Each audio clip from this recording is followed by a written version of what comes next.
Today I fucked up by not refusing to come back to the office after working remotely for a year. I was in the loo and one of my company execs walked in. I know this because he immediately announced his presence with a plantation owner's level sigh. He then went into a stall and before cheeks touched porcelain he established dominance by burping, farting, and sneezing. I could audibly hear his body take a screenshot. He proceeded to expel his bowels with the force of a raging river while grunting like a Southern Baptist church preacher. His bellows rattled the doors and will now be the new voiceover for my sleep paralysis demon henceforth. I can only assume that this was meant as some sort of feral challenge to all in attendance in order to become the bathroom alpha male. I am now forever unclean. Too long didn't read. I got to bear witness to Foghorn Leghorn giving birth to a soft-shelled turtle. I hate it here. I want to go home. I could audibly hear his body take a screenshot. Incredible. Better out than in, I always say. Halfway through I snorted my chocolate milkshake out of my nose. I had a fellow employee at my old job who made it his mission to let all know to brace for impact and would expel demons from the deepest hell pit he could summon. Thank you for the laugh.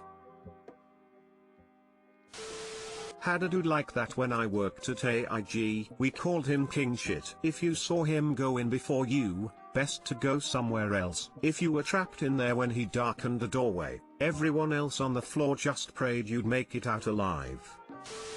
Is this a US thing? Bathroom stalls / cubicles in the office. Over here we usually only see them in cheap public bathrooms. Most offices have separate rooms for each bathroom. We get lonely when we poop alone at work in America.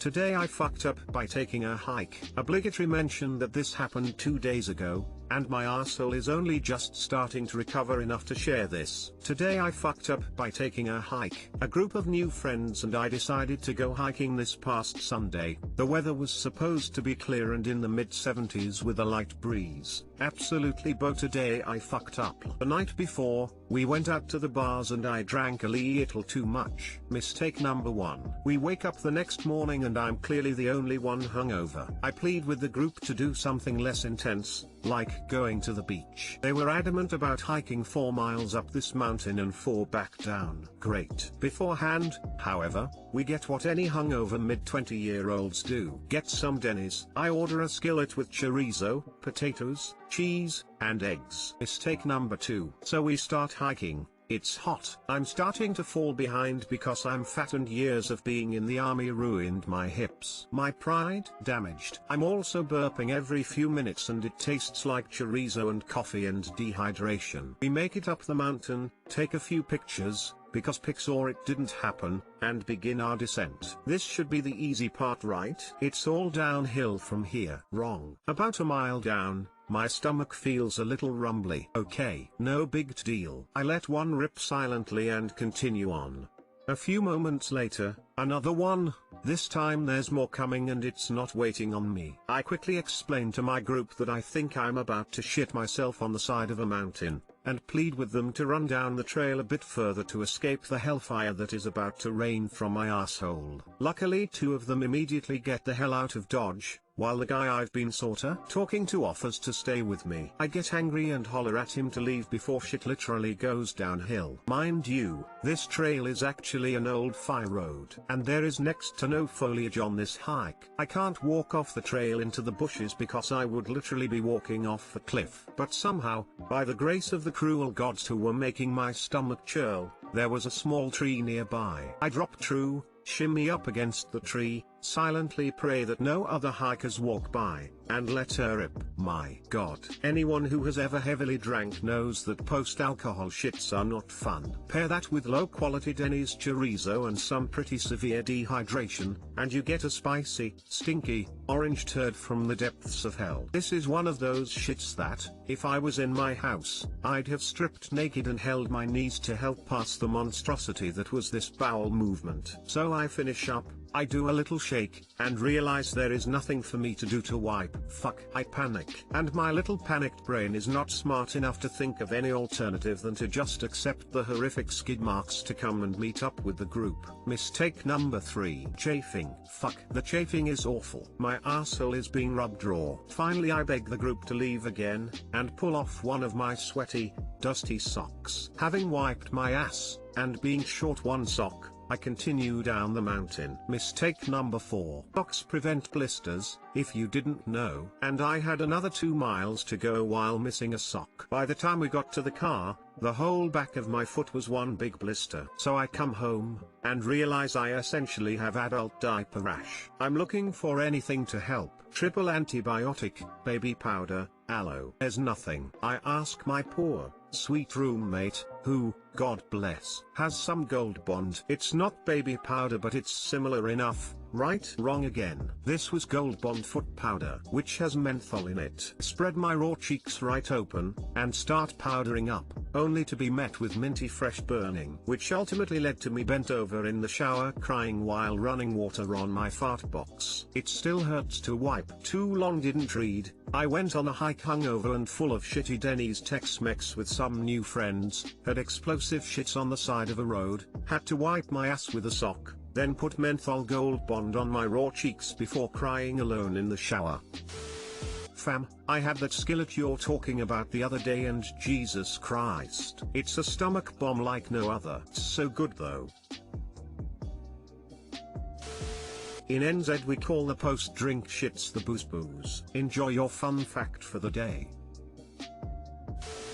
I was really stressed today. Work was a piece of shit, bad drivers all over town. I'm trying to make plans for a very long distance trip and getting stressed we will be stranded with no hotel or food. And this shit, literally, has me cracking the fuck up. Thank you. I needed to read how much worse my day could be.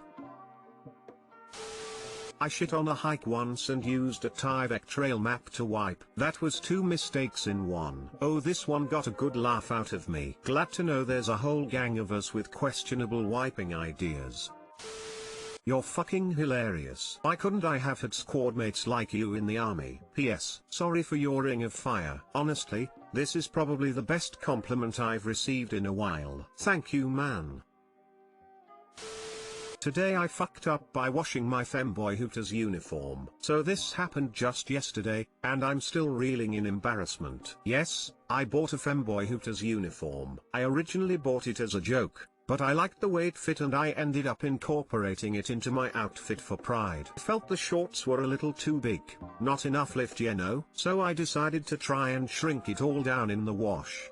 After throwing my wet laundry into the dryer, I got a text from my coworker telling me I was supposed to start 30 minutes ago, so I dash out the door to get to work. I'm hauling absolute ass at work, running food and taking orders left and right, server tunnel vision in full effect. I get a text from my aunt, who I've been staying with since my divorce/COVID, saying she moved my laundry into my room. No worries, she does it all the time. Wasn't thinking much of it, except I completely forgot about the shorts. I figured she just dumped everything on my bed, but when I got home, everything was in a neat little pile, each article of clothing laid out, including the blinding orange shorts. Can't miss them. So now all I can think about is my aunt, out of pure curiosity, googling Femboy Hooters to learn a bit more about me. And in that moment she will learn much more than I'm comfortable with. Too long didn't read. I washed my Femboy Hooters shorts to make my ass look good and now my aunt knows I own such articles of clothing. Update, they shrunk.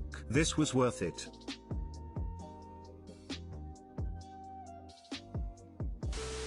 Non-American here, isn't Hooters a restaurant? Or was it a gas station? Why are they giving away ho clothing and merch? Question mark. Restaurant. They don't give away clothing. Servers are scantily clad. I bet you look cute as hell in them. Sorry you had a bit of a stressful time though about your aunt finding them. For reasons we need to see you in them shorts. Purely scientific.